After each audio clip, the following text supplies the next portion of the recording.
our USS Orleck will fire more than 11,000 rounds, earning it the nickname Gray Ghost of the Vietnam coast, netting an astonishing 14 battle stars throughout the war. During the Vietnam War, more than 58,000 Americans will lose their lives.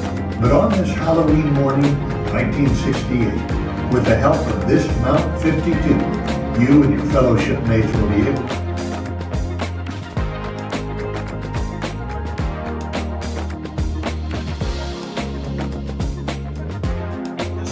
dark, the Orleck slips silently back to within 3,000 yards of the shoreline. All ventilation noise is quiet and all lights are out. Just after midnight, the officer...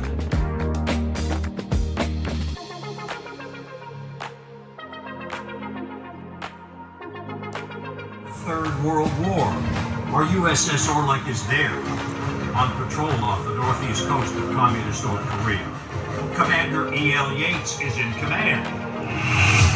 Commander Yates is assigned to embargo a 150-mile stretch of enemy coastline and watch for any railroad trains bringing armaments to the enemy's front lines.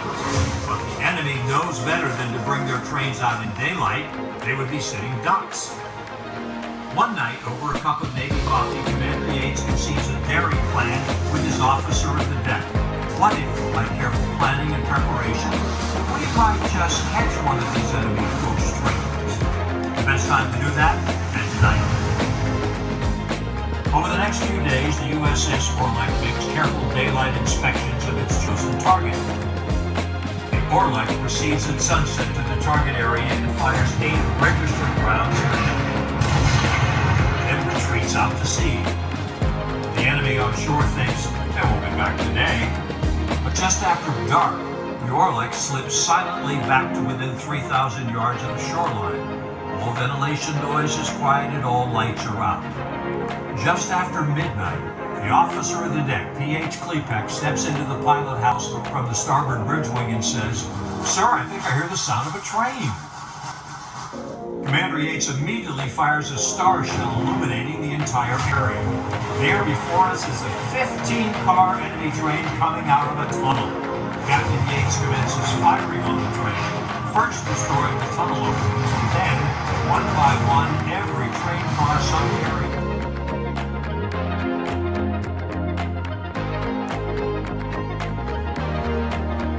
Center, the nerve center, the USS Orleck. I'm Lieutenant Miller. Today, monitoring activity here in the Indian Ocean. And with the Cold War, there's been plenty of activity, particularly with the Russians.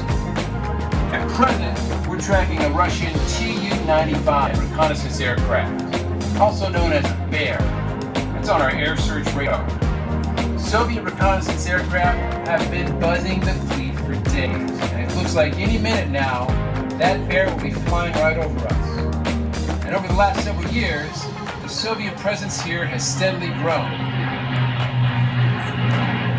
There he goes. Yeah, they love to photograph us and complicate our mission at the same time. And that radar console is the SPS-10 Surface Search Radar, manned by an operations specialist. Now, he keeps track of all the surface ships around us. Contact is designated a skunk, and there are a lot of skunks out there, both warships and merchant ships. The operations specialist on the SP-25 radar directly in front of me tracks and monitors air activity, while those 2 plotting tables over there, they track our position along with all the other vessels around us. Okay, those are ours.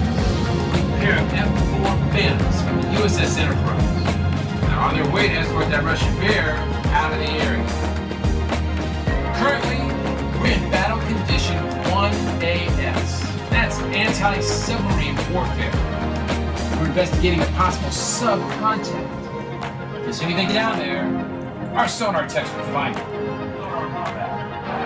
Contact bearing 273, range 6,650 yards.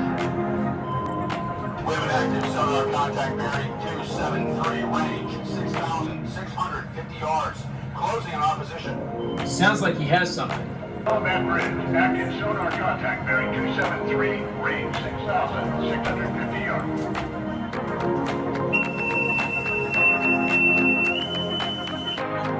Quarters in all quarters, all hands man your battle station. That's geared up to this Stevens ship. Maintain report to DC Central.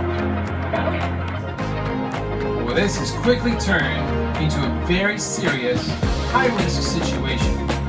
It appears that sonar is pinging a sub a little over 3 miles off our starboard bow. Way too close for comfort. And if it's a Soviet sub, then that puts us in range of his torpedoes. Just in case, our underwater battery fire control computer has automatically plotted a firing solution on the sub. All stations manned and ready. UV-1 sonar contact, bearing 273, range 5,480 yards.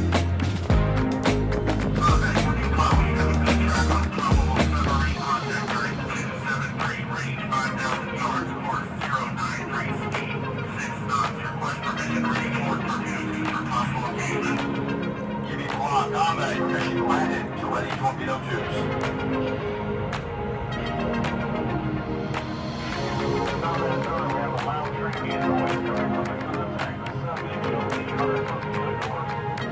This is a touchy situation. Let's hope they're not ready to start World War III today. This is a very dangerous game they're playing with us.